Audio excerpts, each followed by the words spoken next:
all of these things that we need in our world to find new ways and grow. We can get deeper into our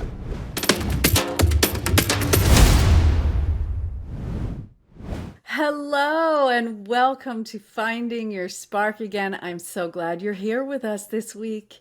My guest this week is Carolyn Swora, and she is a leadership consultant, team coach, certified Dare to Lead facilitator, and two-time best-selling author.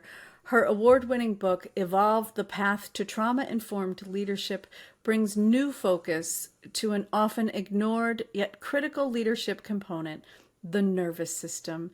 Thank you so much for joining me here today, Carolyn. Oh, it's my pleasure. I'm really looking forward to our conversation, Donnalynn. I am too. I am too. I think there is so much about being in the world that relates to trauma and that gets in the way of joy. So there's so much to talk about here. Before we get started on that topic, though, just tell us a little bit about you. Yeah, a little bit about me. I am a proud mom of two boys who are now in their late teens, 19 and 20. And, I like to start off with that because I think being a mom, such a privilege, and it has taught me so much about leadership, about life, and really about joy as well. We've had quite a path, the three of us, and I'm sure we'll get into that a little bit, but we've definitely had some trauma, some heartbreak. I'm also married. I remarried after some of that trauma and heartbreak, which I'm sure we'll get into. And so that's a bit about me as a person, and my journey with my boys and my now husband, and I can't forget my dog Bear, has really put me on a path of the work that I want to do as well. And I've always been a pretty ambitious person. And now I am aligning that ambition with a deeper purpose, which is a really cool thing to be doing in your 50s, my early 50s. So that's a little bit about me. I'm coming to you just outside of Toronto, hence the turtleneck. So if anybody's looking at it saying, "Wow, it's like hot outside, why is she wearing a turtleneck?"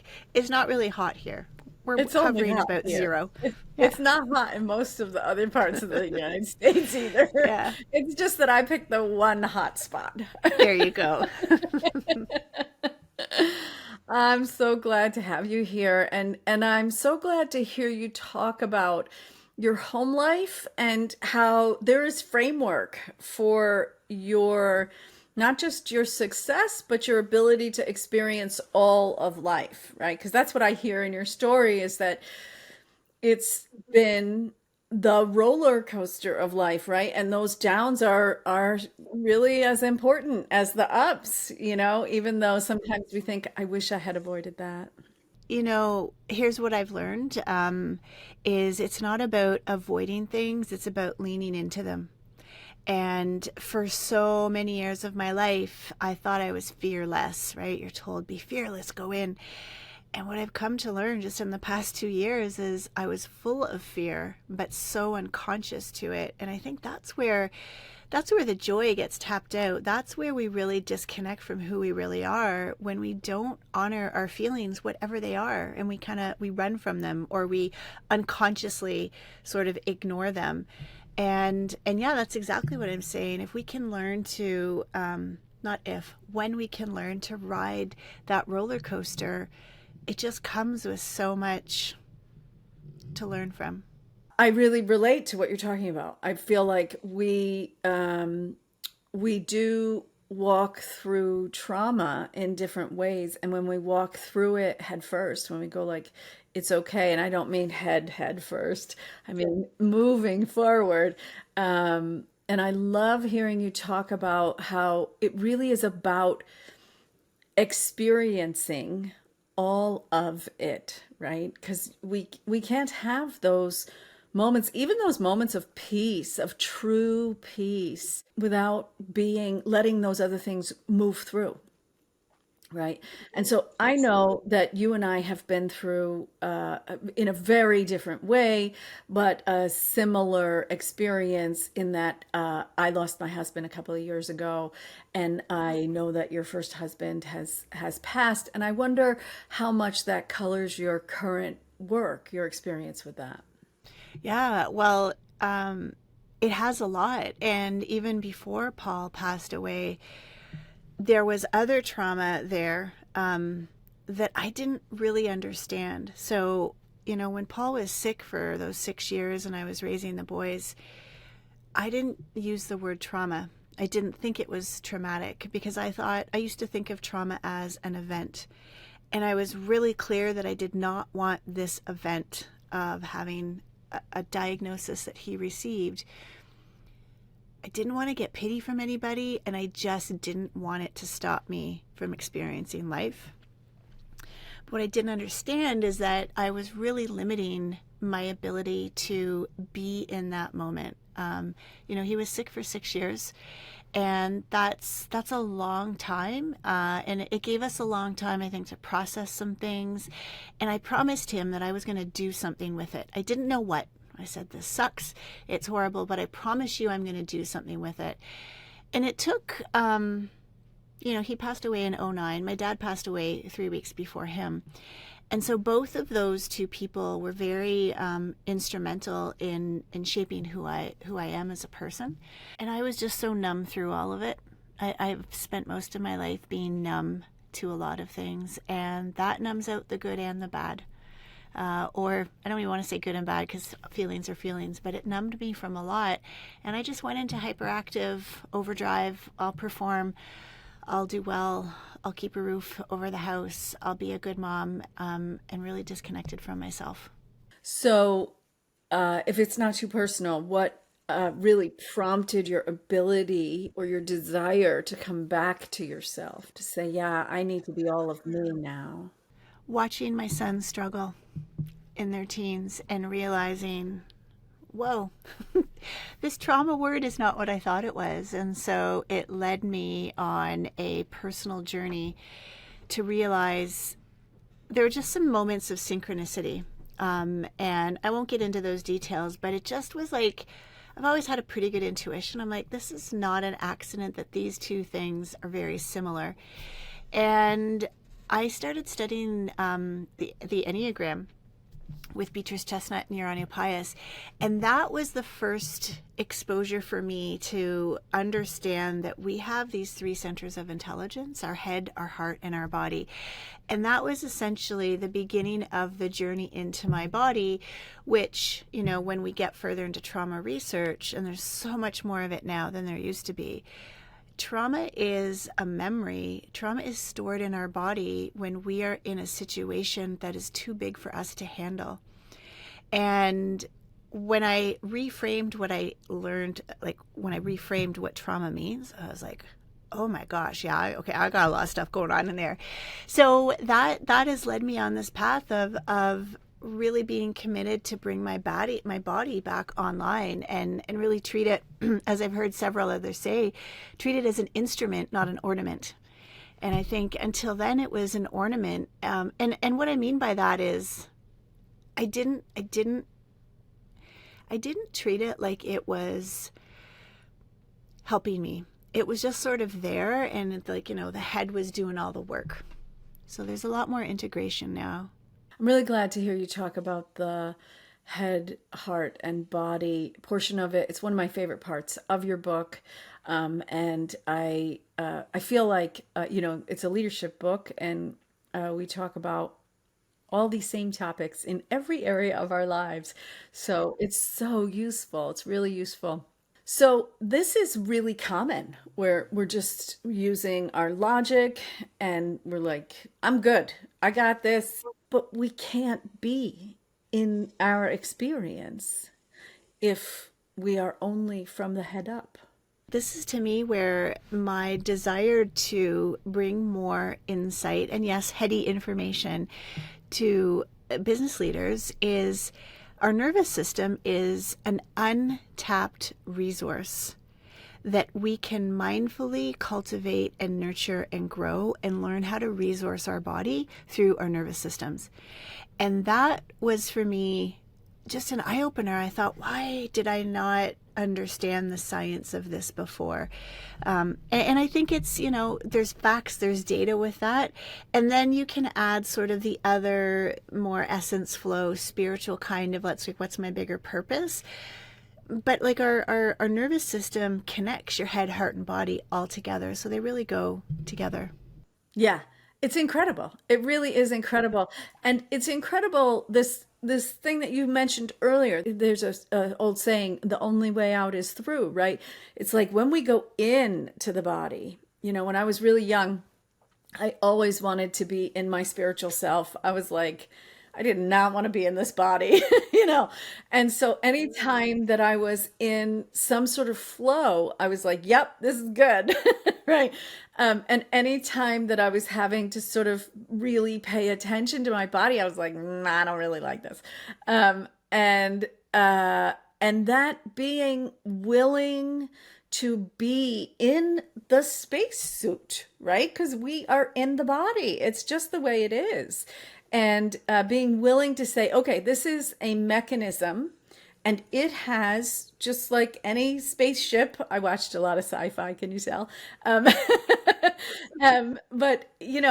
just like any kind of spaceship or vehicle, right? It's the same idea that we do have, there are certain things that we have to do or that we can do in order to access different parts of our experience. And they're physical. Right. And that nervous system is the central portion of it. So so tell me a little bit about just how that realization really impacted what you're bringing to the world. Oh, well, it was it's been transformational because now I see the world, I think, through a more balanced lens. So a few things. I mean, I have a Bachelor of Kinesiology, and I always loved the nervous system. And so the work of Stephen Porges, it came out, I think his first paper was published in 1995, which was the year I graduated from university. And at the time, the notion about nervous systems was you've got a sympathetic, which is like go, go, go, that kind of like the fight or flight. And then you've got this rest and digest, the parasympathetic nervous system. And they were sort of both held in the same, like you have one or the other.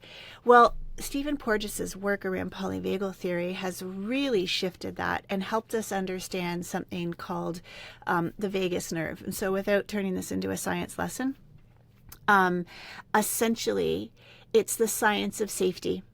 And this polyvagal nerve is what really differentiates us as human beings in that we are sourcing out safety all the time. And it's something that happens below our conscious level. And that just transformed so many things for me, understanding the science behind it. So, that person that I meet that I just kind of get like a weird feeling, but they're not mean, but they just like something just doesn't match with what they're saying. Well, I now know that's our nervous systems talking to each other and learning about the 3 different states that we can move through. Again, we don't need to get sciencey about it, but basically there's green, yellow, and red. And when we're in a green state, we're in flow, we can connect. There's signals through our eyes and our ears that really sort of connect, and it signifies that we are safe physiologically, physically, a whole other layer. And when we're in that state, that's where we can be creative. That's where we can innovate. That's where we can really feel into our emotions. All of these things that we need in our world to find new ways and grow, we can get deeper into our own sort of spiritual self. So we need to be in these more regulated states, they're called. For me, I was living very rarely in that state. And to be able to live in that green state it requires you to resource your body a certain way. And that has just really transformed, it started going for walks and not putting the earphones in. Like, okay, I can listen to a podcast or I can get a call done. Like just being out there It started by doing like 2 minutes of meditation and like tapping my toes and like I can't sit here that long. But slowly my nervous system started to feel okay with that slowing down. And and now I'm in a space where, there's certain practices that I do every single day that gives me more space to be able to let all of the creativity and the innovation and the connection to really come to the forefront. That really is a big goal for most people, is how do we let our best selves through? How do we experience the world in a way that we're having a really good time and we're doing all those other things? We're achieving, yeah, in the ways that we want to achieve, but we're also present for family and present for ourselves and able to taste the food and all of the things. And and so I just think that is so important that we bring that forward, and that is not one thing. It's not your body, and it's not your mind, and it's not your spirit, right? It's not one thing that makes it's a recipe, right? Absolutely. And when we're younger, I thought I could just push through it. I'm strong. I am in good shape. I was an athlete. As Bessel van der Kolk says, the body keeps score, and that body has kept score, and it will keep score. Yeah. Yeah. And that's the thing, is that when you're in that 10-foot tall and bulletproof phase, right? You cannot be talked to about this because you cannot feel it yet. There is no awareness around it. And so for you, it's not real. For the 20-year-old who is having that experience, or at least it was my 20-year-old, me, the 20-year-old, that was definitely having that experience. People often would say to me, that's not the best thing you could be doing with yourself right now. And I'd be like, you don't know anything. Um, right? And you are not wrong. The body does keep score. But also, we raise our awareness, right? And so as things start to not fit anymore, whether they're in relationship or in work or in your body, we then have a new awareness and say, okay, this is new for me. Not only do I want to be aware of it, but I want to figure out what to do about it. I want to have a different experience. I mean, life doesn't need to be difficult. And and I'm very particular with the words I'm saying. It doesn't mean that we're going to be able to stop the suffering and the heartbreak, because that is real, that exists. And I'm not saying we need to turn our back to it, but we are unable to fully process it and see it for what it is because of our own lenses and our own inability to process our own hurt, our own trauma, our own pain. And when we can't process that, we're seeing the world through a very distorted lens. And then we can walk into that emotion with other people, and we can have sort of a shared connection to be in that space and allow our body to process some of that pain and suffering.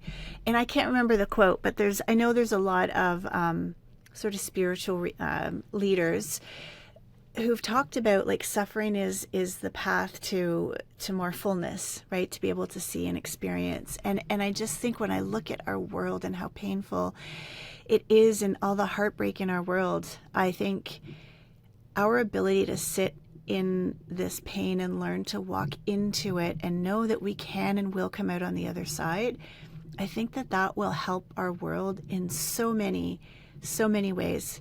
Not all the answers for sure, but it will allow us to hear each other with much more clarity instead of othering each other. Yeah. There is a prerequisite to that, I think, to our ability to walk through pain or into pain. I love the image of walking into pain, right? Um, and I think that really is an experienced state of peace. Once we've experienced a state of peace, right? So when we're in the frenetic, going crazy, then there isn't a moment. There isn't a space yet, one little tiny space where it doesn't exist, where that crazy doesn't exist. That, and I'm using the word crazy in not a normal, right? I'm not saying people are crazy. I'm saying it feels uneasy. It feels really uneasy in our bodies. And when we don't have that little tiny bit of peace, then there's no sense that there is something on the other side. We are in the moment of fear, worry, stress, pain, literal pain sometimes. And there's no way to know that there's something outside of that. But when we've experienced peace, even better if you've experienced unconditional joy, fantastic. But just take it that one step to peace, to a place that you know is okay, is good. And when you have that, even if it's not in this moment, then you have a really different relationship to yourself because it's bigger than you. It's a feeling that most people who experience it go like, I don't know what that is, but it feels like it's not of this moment and not of this body. It feels big. It feels spiritual, for lack of a better way of saying it. Yeah. And when you have that, you can walk through things because there is that kernel in you that is that, right? That remembers being peace, being joy. And it just feels so important to bring up in this conversation. I feel like there's this thing I feel like I want to bring up with you, and I don't really know how to do it. I feel like it's sort of out of context, slightly, but I think that these two concepts are related. So I'm going to bring it out, see where it goes. So when you talked about our nervous systems talking to each other, right? Because so now we're talking about being in relationship to other people. And I've studied spirituality for decades now. I have studied the body for decades, right? So it's like, oh yes, of course that's true. Yeah, okay, yeah, we can measure brain waves and they harmonize when we talk to each other and blah blah blah blah. But I will say I saw, I think, the most powerful example of how large a nervous system can be, how much it really is not, it's not getting its information entirely from inside the body. When my mother was, she'd fallen and broken her leg, and they had her on all these drugs. They had her on, like, she was insane. She was, there's a name for it. It's like hospital delusional something or whatever. But there's a name for it. And I was like, this is not okay. This is not okay. We have to do better with our mental health, right? We can't just not prioritize a patient's mental health when they're a perfectly normal person. They're not having psychotic episodes in their regular life, and yet here we are. So she was in this altered state. And in this altered state, nobody could get near her because her nervous system was so large. The antennae went out so far that about 8 feet away, she would start screaming because they were hurting her by coming in to that space, right? And I was like, and I was the only person that she could get close to. And I will say that we shifted that. You're in the hospital, so you don't have a lot of choice about what drugs are happening and things like that. So we shifted that with sound, she and I together, right? But she knew peace before that, right? So it already existed in her. And so to tap back into that and to be able to make those changes in the nervous system, even with someone who can't really be a part of that process in that same way that a lot of times polyvagal theory exercises are really like you can do them. You as an individual can do them. You participate on a individual level. It's incredible. And I feel like that's a piece of this knowing of other people that we don't talk about a lot. We talk about vibration and right, but can we bring some of that out and talk about the nervous system and how we relate to each other and what are these antennae, and let's talk about it. What you're talking about is co regulation. And it is our ability to be with each other. And it's something that we learn at birth when a parent, and I'll say a mother, after she's given birth, those are the first moments of when that co-regulation starts. And so that environment where a baby is coming into the world, that co-regulation with the mother, the parent, people who love the baby, are so important, because then they learn how to regulate themselves. So, you know, what you were saying about your mother, where my mind goes to is something did not feel safe for her at all. Oh, it was absolutely unsafe Right. for And her. And she was and right. right. And the thing Yeah. is we can't logic this and say, "Okay, mom, like everything's fine." That's not how the brainstem works. And you pointed out that sound helped immensely. So there is something called the Safe and Sound Protocol, that uses sound to help clinicians work with their patients and get deeper into that space to help them process what's happening. And so, sound and eyes are two parts of our system. So there's signals around our eyes, and then our ears can adjust to certain types of frequencies better when it's in like a certain state of awareness. And these are the things that differentiate us from other mammals, is this ability to attune to what is safe. And I think it's absolutely connected, right? Like we are going to co-regulate with each other, right? If you walk into a team meeting, let's say we work together, and you are constantly on edge, worried, that anxiety, it comes out. It is felt, that co-regulation.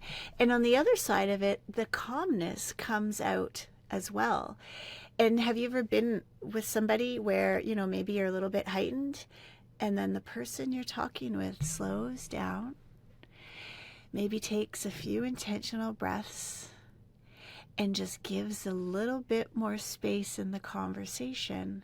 That's the power of co-regulation, because your nervous system will recognize that. Whether or not it goes there entirely, that's going to be dependent on a whole lot of other things, but that's the first step. So if we look at just our ability to find that peace, I call that stillness, those little pockets of stillness each and every day, they don't have to be long 2-hour moments. I think that, some people might think I can't sit still for that long. But those are those moments that are so healing for our nervous system, to just bring it back. Yeah, I feel like co-regulation is a really important piece of the puzzle of how we exist in the world, that we're not taught that in school, right? So it's not like people go like, go out in the workforce, good luck. Oh, wait, before you go, let me explain how this whole thing works, right? Nobody says that, right? Because they didn't know that, certainly when you and I were growing up. Um, and um, and so I feel like this piece of like, how do we go into the world, which is one of the things I love about your book, is that it's like, and your work in general, is that there's a piece of it that's like not just work, but how do we be in work? How do we be in leadership? How do we be vulnerable? How do we be, right? Because there's so many great definitions throughout that text that talk about what is that really vulnerable, and how do we do that, right?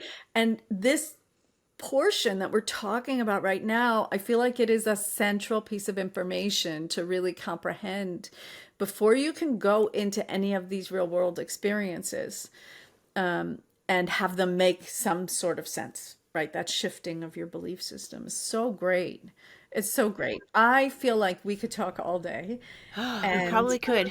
we could talk for more than a day. Come on. Yeah. It wouldn't be hard. But I want to make sure that everybody knows how to get in touch with you, because I think your work is great, and I want to make sure that they can all reach out. Thank you. Thank you. So my website is carolynswora.com. I'm pretty active on LinkedIn. I've started writing a lot more and putting out more sort of thought leadership in that space for leaders. And I'm also on Instagram as well. I really like to reshare the work of other body-based practitioners to really invite people in. One of the first things about being a trauma-informed practitioner is to extend invitations and not force anything. So that's really what I'm looking to do, is to extend invitations. So I'm extending that invite to follow what I do on those different platforms. You can join my newsletter as well on my website. So those are the places you can find me, at Carolyn Swora on Instagram, Carolyn Swora on LinkedIn, and carolynswora.com website. Wonderful. Thank you so much for being here. Thank you for inviting me on, Donnalynn. I really appreciate it. My pleasure. Thank you for being here today. And I want to encourage you to go to donnalynn.blog. And there are so many free resources there. So go, especially if any of this touched you today. There are so many resources that you can use to change your life and to really make a big difference in a minimal amount of effort. So go there and check that out, and I will see you next time.